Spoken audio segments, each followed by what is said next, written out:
The military-backed government of Egypt has passed a law that would effectively outlaw all street protests and demonstrations.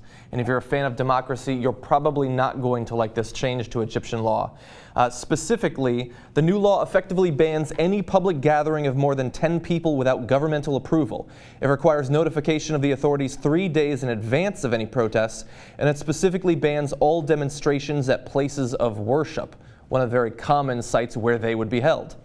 In addition, the law also gives security agencies like the secret police the right to prohibit any public gatherings, demonstrations, or meetings, including political campaign events, by the way, if they're deemed a threat to the public order. Now, while citizens have the right to appeal to a court, there is no deadline for a ruling on those appeals. Yeah, I mean, unfortunately, this shouldn't surprise us. Look, the Muslim Brotherhood was banned for 30 years under Mubarak, and then they took over, and then they lost power, and now they're just going back to the same thing that they had. Yeah. I think what's particularly interesting about this is, I don't know if you guys saw this week, that Bassem Youssef, who's Egypt's Jon Stewart, you know, he's been taken off the air under the military. He was allowed. When was that? Just in the last month. Oh, wow. He's been taken off the air. He's now negotiating with the German channel to get back on television. So in a way, they're actually worse off, not only than the Muslim Brotherhood that they revolted against, but even Mubarak, who was running the show for 30 years that wasn't doing much good. Yeah. So there's a bounce back period here where they're going to lose rights because they were trying to get rights. And why does it seem like people are kind of okay with it in Egypt overall? That which is surprising. Yeah, well, because they want to be secular, and I think they think the military is somewhat secular, and they felt that the Muslim Brotherhood wasn't. Right. But even though they're losing more rights. I have not been in Egypt for a number of years.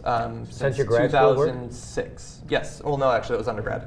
So I haven't been there since 2006, pre-revolution. So I don't have any contacts in Egypt right now. This is totally just speculation. But I imagine it's partly the desire that you spoke of to be secular, but it's probably also a desire for stability. Yeah.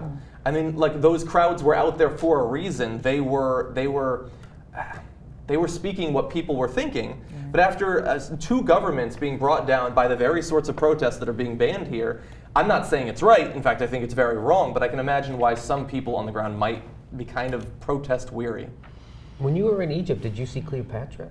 I did not see Cleopatra. Jimmy, oh I did look, though. Okay. Went to Alexandria, went to see it, did not see her. I mean, isn't the whole... I mean, it's funny to hear that they're banning protests now when they were okay under Mubarak and the Muslim Brotherhood. So that is... They were okay. They were... I mean, I guess they did kill a bunch of people. Exactly. for doing that thing. But, I mean, isn't... I don't know. You would think that a lot of people would protest this. Yeah, right. Protest seems ironic, right? Yeah. The law against protesting, they would protest it.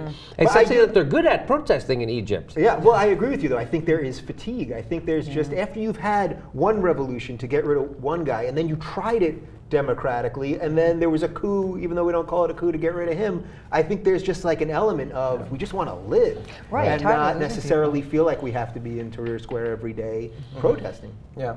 So on the good side, I guess, of the law, there are some protections for people. So when the police are dispersing these public gatherings, they're supposed to escalate their use of force gradually, something that they have not had a lot of success in over the past 2 years.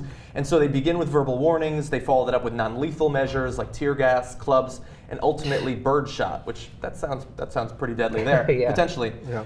And only if the protesters continue to resist can the police escalate the use of force.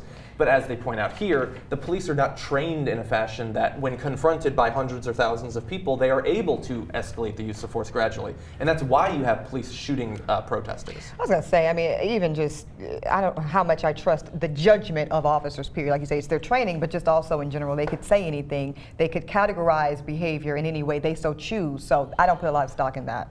I think it's kind of funny that there's already the group that started the protests against Mubarak, that got this whole thing going. They were first to apply for a permit to protest this new law. They haven't heard back. They're being